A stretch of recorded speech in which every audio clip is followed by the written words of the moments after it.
यदि आप अपने जीवन को बदलना चाहते हैं और चाहते हैं कि आपको कुछ ऐसे तरीके पता चले जिससे आप जीवन को बहुत ही अच्छे ढंग से जी सके, तो ये 17 अध्याय आप सभी के लिए बहुत ही महत्वपूर्ण है। तो चलिए इस चाणक्य नीति की शुरुआत करते हैं। आचार्य चाणक्य के जीवन की एक प्रारंभिक घटना से उनके चरित्र का बहुत सुंदर खुलासा होता है। एक बार वे अपने शिष्यों के साथ तक्षशिला से मगध की ओर आ रहे थे। मगध का राजा महानंद उनसे द्वेष रखता था। वह एक बार भरी सभा में चाणक्य का अपमान कर चुका था। तभी से उन्होंने संकल्प लिया था कि वे मगध के सम्राट महानंद को पद से नीचे उतार कर ही अपनी शिखा में गांठ बांधेंगे। इसके लिए वे अपने सर्वाधिक प्रिय शिष्य चंद्रगुप्त को तैयार कर रहे थे। मगध पहुंचने के लिए वे सीधे मार्ग से ना जाकर एक अन्य उबड़ खाबड़ मार्ग से अपना सफर तय कर रहे थे। उस मार्ग में कांटे बहुत थे। तभी उनके पैरों में एक कांटा चुभ गया। वे क्रोध से भर उठे। तत्काल उन्होंने अपने शिष्यों से कहा, उखाड़ फेंको इन नागफनों को, एक भी शेष नहीं रहना चाहिए। उन्होंने तब उन कांटों को ही नहीं उखाड़ा, उन कांटों के वृक्षों की जड़ों में मही डाल दिया ताकि वे दोबारा न उग सके। इस प्रकार वे अपने शत्रु का समूल नाश करने पर ही विश्वास करते थे। वे दूसरों के बनाए गए मार्ग पर चलने में कभी भी विश्वास नहीं करते थे। वे अपने द्वारा बनाए गए मार्ग पर ही चलने में विश्वास करते थे। आशा करता हूँ इन अध्यायों को सुनने के बाद आप भी अपनी जिंदगी में अपने मार्ग खुद तैयार करें, अपने ऊपर विश्वास करें और अपनी जिंदगी में आगे बढ़े।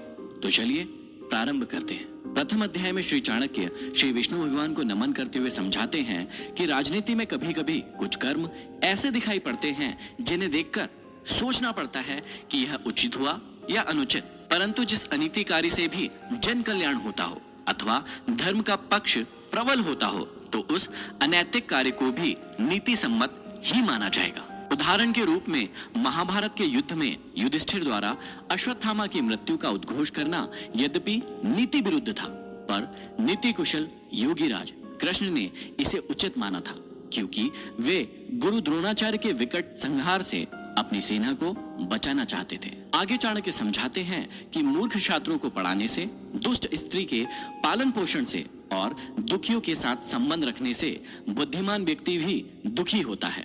इसका मतलब यह नहीं है कि मूर्ख शिष्यों को कभी उचित उपदेश नहीं देना चाहिए।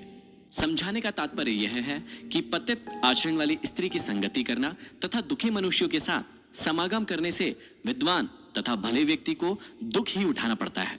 वास्तव में शिक्षा उसी इंसान को दी जानी चाहिए जो सुपात्र हो। जो व्यक्ति बताई गई बातों को ना समझे उसे परामर्श देने से कोई लाभ नहीं है। मूर्ख व्यक्ति को शिक्षा देकर अपना समय ही नष्ट किया जाता है। यदि बात दुखी व्यक्ति के साथ संबंध रखने की है तो दुखी व्यक्ति हर पल अपना ही रोना रोता रहता है। इससे विद्वान व्यक्ति की साधना और एकाग्रता भंग हो जाती है। आगे श्री चाणक्य हमें समझाते हैं कि दुष्ट स्त्री, छल करने वाला मित्र, पलटकर तीखा जवाब देने वाला नौकर तथा जिस घर में सांप रहता हो उस घर में निवास करने वाले गृह स्वामी की मौत में संशय ना करे, वह निश्चित ही मृत्यु को प्राप्त होगा। घर में यदि दुष्ट और दुष्चरित्र वाली पत्नी हो तो उस पति का जीना ना जीना बराबर ही है। वह अपमान और लज्जा के बोझ से एक तो वैसे ही मृतक के समान है, ऊपर से उसे सदैव यह भय भी बना रहेगा कि यह स्त्री अपने स्वार्थ के लिए कहीं उसे विष न दे दे। दूसरा, यदि उस गृह स्वामी का मित्र भी दगाबाज हो, धोखा देने वाला हो, तो ऐसा मित्र आस्तीन का सांप होता है। वह कभी भी अपने स्वार्थ के लिए उस गृह स्वामी को ऐसी स्थिति में डाल सकता है जिससे उबरना उसकी सामर्थ्य से बाहर की बात होती है। तीसरा, घर में यदि नौकर बदजुबान हो, बात बात में झगड़ा करने वाला हो, पलटकर तीखा जवाब देने वाला हो, तो समझ लेना चाहिए कि ऐसा नौकर निश्चित रूप से घर के भेद जानता है, और जो घर के भेद जान लेता है वह उसी तरह से घर बार का विनाश कर सकता है जैसे विभीषण ने घर में भेद करके रावण का विनाश करा दिया था। तभी मुहावरा भी बना, घर का भेदी लंका ढाए।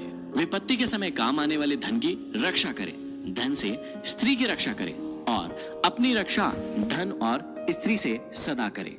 अर्थात संकट के समय धन की जरूरत सभी को होती है, इसलिए संकट काल के लिए धन बचाकर रखना उत्तम होता है। धन से अपनी पत्नी की रक्षा की जा सकती है। अर्थात यदि परिवार पर कोई संकट आए तो धन का लोभ नहीं रखना चाहिए, परंतु यदि अपने ऊपर कोई संकट आ जाए तो उस समय उस धन व स्त्री दोनों का ही बलिदान कर देना चाहिए।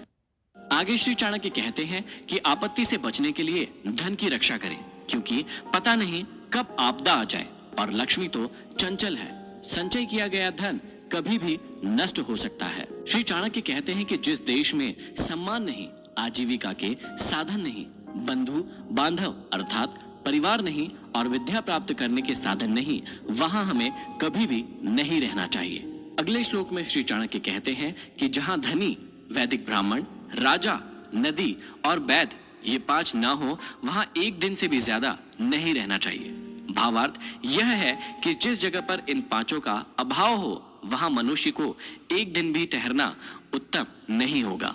जहां धनी व्यक्ति होंगे वहां व्यापार अच्छा होगा, जहां व्यापार अच्छा होगा तो वहां आजीविका के साधन भी अच्छे होंगे। जहां श्रुतियों अर्थात वेदों के ज्ञाता ब्राह्मण होंगे वहां मनुष्य जीवन के धार्मिक तथा ज्ञान के क्षेत्र में भी विस्तृत रूप से फैले हुए होंगे।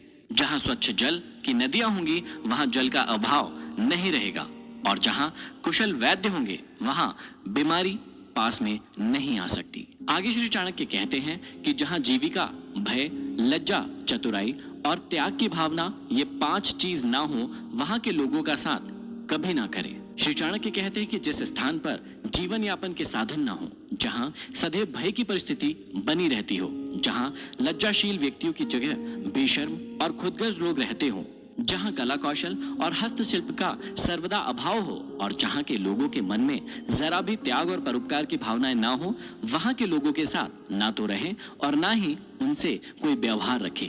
श्री चाणक्य कहते हैं कि नौकरों को बाहर भेजने पर, भाई बंधुओं को संकट के समय तथा दोस्तों को विपरीत परिस्थितियों में और अपने स्त्री को धन के नष्ट हो जाने पर परखना चाहिए, अर्थात उनकी परीक्षा लेनी चाहिए। चाणक्य ने समय समय पर अपने सेवकों, भाई बंधुओं, मित्रों और अपनी स्त्री की परीक्षा लेने की बात कही है। समय आने पर ये लोग आपका किस प्रकार साथ देते हैं या देंगे, इसकी जांच उनके कार्यों से ही होती है। वास्तव में संसार में मनुष्य का संपर्क अपने सेवकों, मित्रों और अपने निकट रहने वाली अपनी पत्नी से होता है। यदि ये लोग छल करने लगे तो जीवन दुभर हो जाता है। इसलिए समय समय पर इनकी जांच करना जरूरी है कि कहीं ये आपको धोखा तो नहीं दे रहे हैं। आगे समझाते हैं कि बीमारी में, विपत्ति काल में, अकाल के समय, दुश्मनों से दुख पाने या आक्रमण होने पर, राज दरबार में और शमशान भूमि में जो साथ रहता है वही सच्चा भाई बंधु अथवा मित्र होता है।